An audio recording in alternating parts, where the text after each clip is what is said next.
ఉంటాయి కదా స్టేట్మెంట్స్, ఇండస్ట్రీకి వెళ్తే సెటిల్ అవ్వేమో, ఎన్నాళ్ళు అవును. పడుతుందో సినిమా తీయడానికి, ఎన్నేళ్ళు పడుతుందో అది రిలీజ్ అవ్వడానికి. అవును. సో ఈ టెన్షన్స్ ఏమి ఉండేవి కదా మీకు?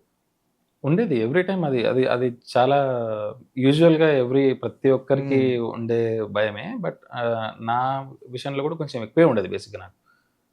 బట్ ఎప్పుడూ సెల్ఫ్ కాన్ఫిడెన్స్ అంటారు కదా! సెల్ఫ్‌గా ఉన్న అంటే మనతో ఉన్న కథలు కొన్ని రోజులు నడిపిస్తాయి. ఆహ్, మన స్కిల్‌ని మన మన సెల్ఫ్ కాన్ఫిడెన్స్ కొన్ని రోజులు మనల్ని ట్రావెల్ చేసేటట్టు హ్మ్. చేస్తాయి. సో, ఆ ట్రావెల్‌నయితే ఫేస్ చేశాను.